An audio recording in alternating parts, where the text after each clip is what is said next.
The first thing I would say is like take yourself off the market. Meaning, when I encounter negative self-talk, it's usually banking on or attaching on to particular insecurities that I have. Insecurities being about myself, how great, how cool am I, or insecurities about my future, my trajectory, my life story. Are these measuring up to where they need to be? Are they going to be safe? Are they leading me in the right direction? It's sort of like, I keep getting duped by these tax people help claim they're going to help me do my taxes. They call me up, say, I'll help you do your taxes, and then they rip me off. Well, go out and find somebody you trust and take yourself off the market. Like, then if somebody calls, no, I don't need any help with taxes in the first place. And that's a weird metaphor, but the application of it here would be, if my worth isn't negotiable, if I'm not discovering am I valuable or not valuable, suddenly any self-talk that comes in that's trying to influence me to reevaluate my worth falls flat immediately. So I would say put some time and energy into cultivating the ideas that your worth and your trajectory in life are optimal and it's non-negotiable. And this, for me, this is where I couldn't do that without Swedenborg's concepts, because Swedenborg is saying that God is the one designing trajectory.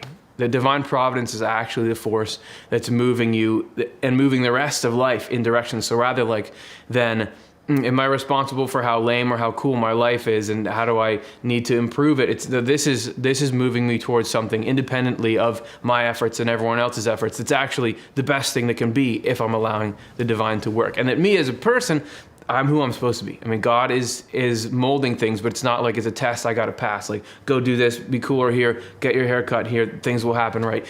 If I take myself off the market in that way, to say that, no, cultivate it, make it a mantra, make it something in your life that, no, I don't, if somebody calls me saying, hey, can I talk to you about how valuable you are? That I don't handle those calls, you talk to God. And the more you can really do that with your thoughts, I find that does push back on them. And it's one of the strongest techniques that I found. Just notice what makes you vulnerable to the ideas in the first place, and is there a spiritual principle that can counteract that fear or that vulnerability, and can you really solidify that? So that's the first part of the question. The living in the light part, well, I think the most potent thing is do constructive things because you want to help. That is the fastest mood raiser that I've ever come across. It is hard to do, even when you feel like you know that. I've had experiences even recently and I've probably talked about this before in other questions, of like starting to do constructive things, like just doing stuff around the house, or doing other things that need doing in life, but doing them because you're thinking about the help that the good that they accomplish, and then like immediately I'm feeling better.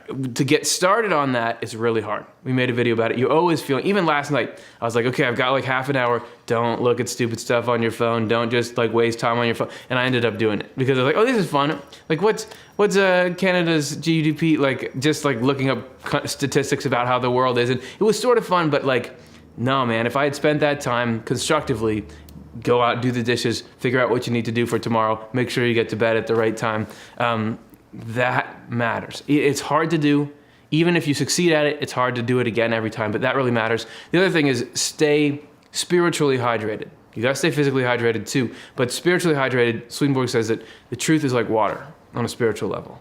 And even if you've drunken that water before, you get thirsty again. Think about the way the human body continually needs water. Even though I've read all these Swedenborg books and I've got these ideas lined up in my head, for me it's Swedenborg, for you it might be whatever really resonates with you. Even though I've got those ideas lined up in my head, in the moment, if I'm not continually exposing myself to those ideas through reading them, they'll lose their potency, I'll forget them. So the more that I'm just in there pursuing truth, the better for negative self-talk. Because if that stuff is fresh in the mind, somehow it's like pulling the right angelic societies to you, or it puts that stuff at the front of the mind or something. I just find that negative self-talk has less potency. You live in more in the light. Those truths are more alive. You just got to keep exposing yourself to them. You don't just drink a bunch of water yesterday and then you're fine today.